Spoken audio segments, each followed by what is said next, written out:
Mamdani, Dios me libre. Oh my God. This is comunista. This is socialist comunista. Me, I like the other guy. No, Mamdani. Como, maybe a little bit. No, I like it.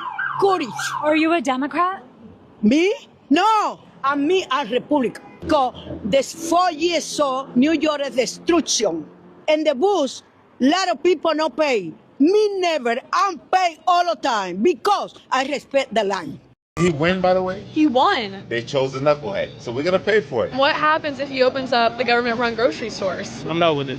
Oh, you don't like the government-run grocery stores? No. $30 minimum wage. Can you explain how that might affect businesses? We're going to hell. It's over. How are they gonna make payroll? It's just about all the policy that he's trying to do, increasing the workers and the taxes. It's not good. The minimum wage doesn't help the worker. It just helps the system. Pay more money, more taxes, prices go up. Overnight, half of them will go out of business. Well, I'm in a blue state, I'm sorry, but I've been red my whole life. Democrats have always ruined, steal, rob, and lie. Any thoughts on having him for 4 years? What I can do is just swallow and try to face it, but it's not easy. We're cooked. We're on the way to becoming a communist The state. city's in trouble. We're in trouble. Good luck. Yes, when I take a look at Mamdani, I look at Brandon Johnson. He came in with these kind of promises. Look at Chicago. Look at what is currently happening. There are a lot of videos on social media about this guy that I've seen extremely concerning. I saw a lot of Democrats. We are so excited about him. Like he will do this, he will do that. He knows how to talk. These people are easily convinced. I think the Democrats are still a mess. I truly believe they're a mess just because there is, what this shows to me is, again, there is this underlying potential energy within the United States of America that is much larger than I think any of us could have imagined. And channeling that energy directionally will be the challenge for whoever wants to harness it. I still don't believe they're doing that. Zohran Mamdani knows how to talk to young, moderate, and liberal women. Trump terrifies them. Many right-wing men talk, terrifies them. Tuesday proved it. Mamdani won in New York City with 84% of women aged 18 to 29, 65% of women aged 30 to 44. The Democrats took Virginia and New Jersey and Prop 50 passed in California. This is a preview of the 2026 midterm elections. The right can learn this lesson voluntarily now or involuntarily later. Now, I know what some of you are thinking. These women are just brainwashed by the left and radical feminism and want to hear lies from smooth-talking, commie Mamdani. Okay, let's say you're 100% right about all of them. Does calling them crazy win them over? Will dismissing them change a single vote? We're 10 months into Trump's presidency. The media has been against him every step of the way. Yes, what this guy said is nothing but the truth. But I have a little problem. When you look at this Mamdani, all through his campaign, he acted different. During his speech after the election, I saw a different person. That should tell you something about this Democrat. I don't want to believe that Republicans will ignore this. They should look deep into what this guy did. Yeah, looking at his transition team is all made up of women. That is what I've seen. He did this simply because he realized 84% of his victory was coming from that side. So he made his transition team in that direction. I don't know if this should make sense to a lot of Republicans. Good morning, New York City, and thank you. Last night we made history, and today we begin the work of making a new administration. Welcome to the transition. This is the period over the next few months where we build a city hall that delivers on the promises of our campaign, to make New York City affordable and to make government accountable to the people it serves. As we prepare to govern, we'll start announcing the leaders who will help implement our agenda. People like deputy mayors, who oversee entire areas of government, and the commissioners who carry out the critical work of city agencies. These appointments will be driven by excellence, integrity, and a hunger to solve old problems with new solutions. Talking to organizers on the front lines of the fight to improve our city, government veterans with proven track records, policy experts from around the country and the world, and working people who know better than anyone what our neighborhoods deserve. And this will be a period, like the campaign we ran and the city hall to come, defined by transparency. Because New Yorkers deserve a government they can trust. On January 1st, I will be your mayor. New Year's Day and a new era for this city. Oh, and one more thing. Remember how I told you a few months ago to stop sending us money? You can start again. This transition requires staff, research, and an infrastructure that can meet this moment. And it will be made possible by the people who built and believe in this movement. So I hope you'll make a donation at transition2025.com. Now let's get to work. Mamdani, the guy who just got elected mayor of New York City, dropped his transition team, and it's all women. Yep, every single one. And honestly, it's pretty badass. Alana Leopold's running point as executive director. He's got co-chairs like Maria Torres Springer, who used to be first deputy mayor, Lena Khan from the FTC, Grace Bonilla from United Way, and Melanie Hartzog, who's a deputy mayor for Health and Human Services. So essentially a lineup of women who know what the hell they're doing. He said he wants this team to help launch what he's calling the city's most ambitious policy platform in a generation. And that's a pretty bold statement. His campaign promises were wild, but in the best way. City-run grocery stores, free buses, universal childcare, a rent-freeze on stabilized apartment, all paid for by taxing the rich and corporations that have been milking the system forever.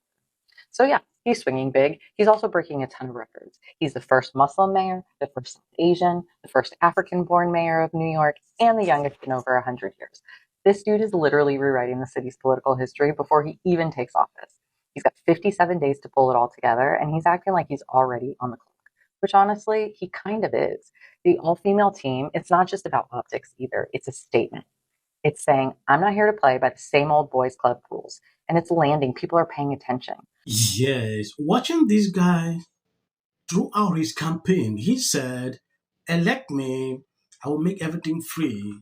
But know that it will be costly. Look at him now. See, asking money. Sometimes when I look at this, it's like, this is comedy.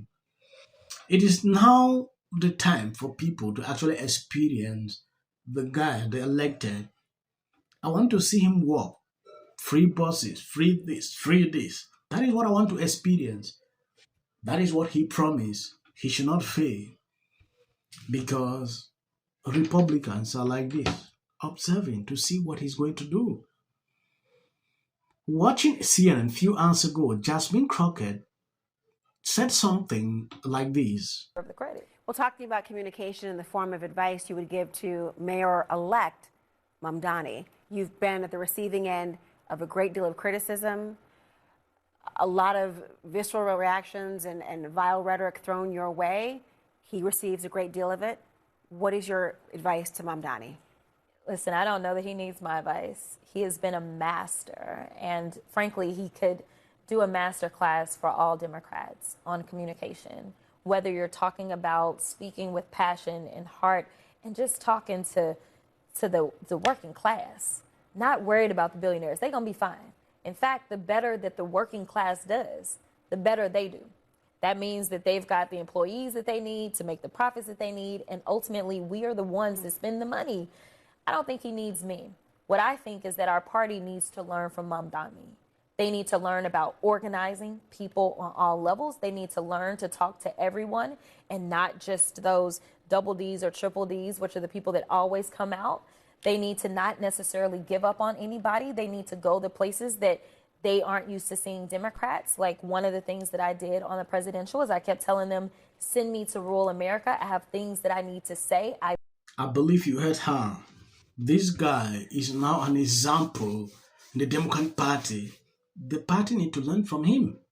That is according to a ghetto Democrat, Jasmine Crockett. Amazing, right? This has nothing to do with the midterms. What it taught us is that the Democratic Party is a big tent party. It's an inclusive party. We have a man who is the first Muslim mayor of New York City, who is a very, very important politician. I think he's a very special politician. That.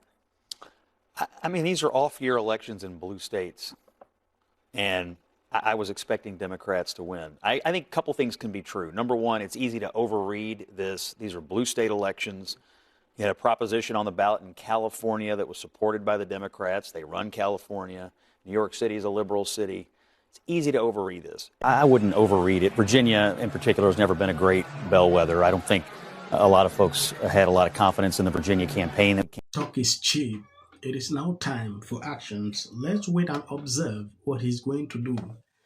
I'm not going to make the video long. I think I'm going to end here. I want to appreciate people supporting me, sharing out my videos. God bless you abundantly. As of the short clips, that is for the YT algorithm. They hardly recommend videos on this channel. 19. And by extension, it voted overwhelmingly for Donald Trump, who is not a moderate president. 3 times. 3 times. Over 40. He beat Hillary by 41 points. Right. He beat Joe. He lost to Joe Biden. But not in West Virginia. No, he still won by 40 points. Right. This let me know one thing. This ain't got nothing to do with color. This ain't got nothing to do with color. It's either God's side or Satan's side. And that was my first instinct to have more Republicans on the show, but they don't want to come on. They're scared of us. It's history. Point when I say I'm not going to be apocalyptic. He even gets an off. If the Democrats... Because how many times somebody asks? 4. J.D. Vance should be the next president of the United States. If you want to serve in the American...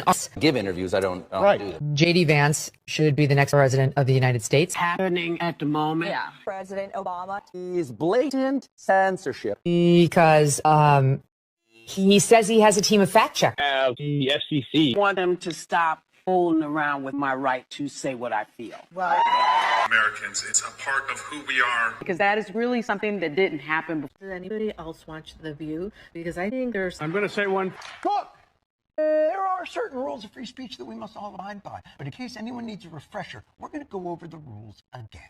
He does not have a right to have a television show. To spreading lies. Somebody to get up there, not all the same people that are in these polite... Disagree with what Gavin Newsom said that he doesn't... Dave Chappelle.